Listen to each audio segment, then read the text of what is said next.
All of his co-workers were gone. What could it mean? Stanley decided to go to the meeting room. Perhaps he had simply missed a memo. Stanley picked up the bucket.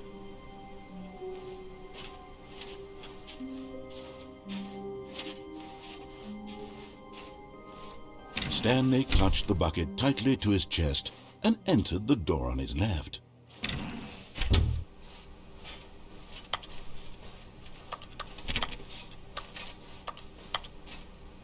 Still no one was here. Stanley needed the bucket's warmth and comfort now more than ever. Perhaps his boss's office was where he'd find answers. Coming to a staircase, Stanley and the bucket walked upstairs to the boss's office.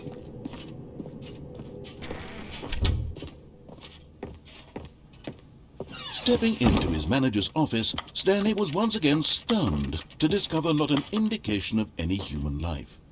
Crushed by the weight of this revelation, Stanley may have broken down into an emotional if not for the soothing presence of the bucket. Even now, in his darkest of hours, did the bucket's warmth and guiding light pierce the dark clouds of confusion and chaos. It would be with him always. The bucket would, and he knew it. The two of them were inseparable. At this point, Stanley was so absorbed in the tender spiritual connection he shared with the bucket that he didn't notice the keypad behind the boss's desk. Nor in his bliss of simply being near the bucket did he have any notion that the PIN number for the keypad was 2845.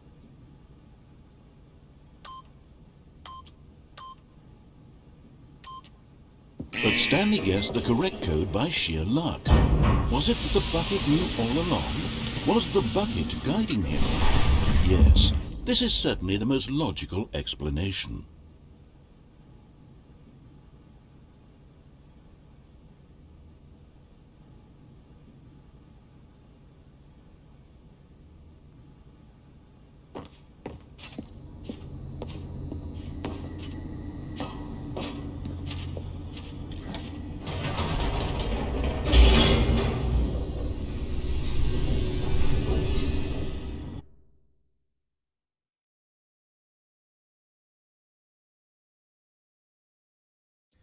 The elevator raced downward, plummeting towards an unknown fate. It would be all Stanley could do to keep himself together, if not for the bucket. Soothing him, comforting him, reassuring that in this darkest moment of uncertainty, he would be all right. The bucket is here for you, Stanley. Everything will be fine. Stanley and the bucket walked straight ahead through the large door that read, Mind Control Facility.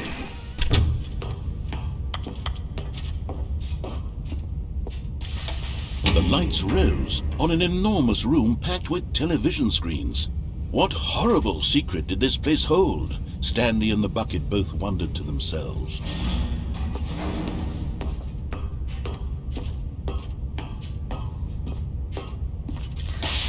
The monitors jumped to life, and Stanley nearly dropped the bucket in shock. Everyone in the office was being videotaped, monitored like guinea pigs.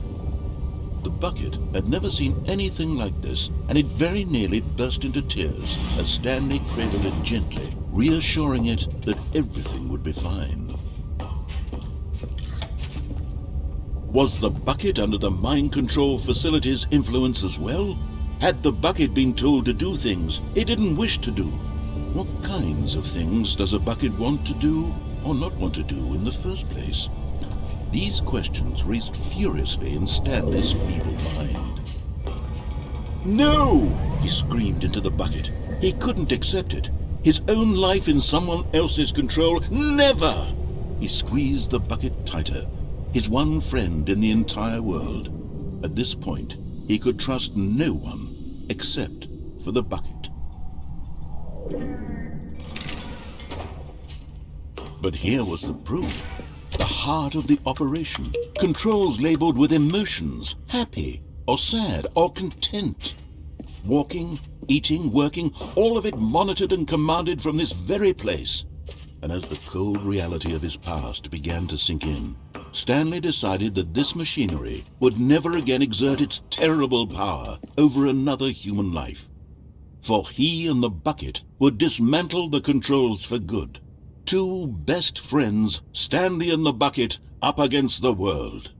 They high-fived in a really cool way, and the bucket made a sassy comment about taking down the system.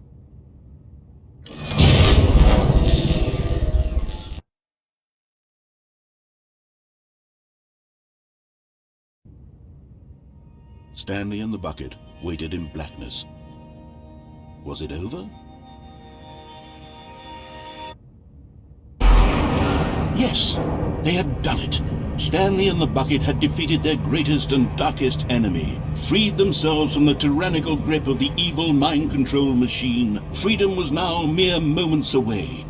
Excitedly, the two of them began to discuss the kind of life they wanted to live once they stepped through this massive door. The bucket wanted to learn to roller skate. Stanley wanted to sneeze in every country on Earth. Both of them wanted to begin watching a movie, any movie, but then stop it halfway through and begin watching it in reverse from the end. True, it was a simple life they envisioned, but it was one they'd lived together, with one another to lean on, to trust, to support, and... What? Wait. What was happening? Why had the door stopped? Was Stanley and the bucket not about to be freed?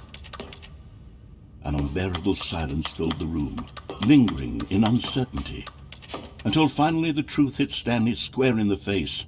This building did not want the bucket to leave. Even the facility itself recognized the incredible calming presence of the bucket, needed the soothing warmth of the bucket, would go to any lengths not to part with the bucket.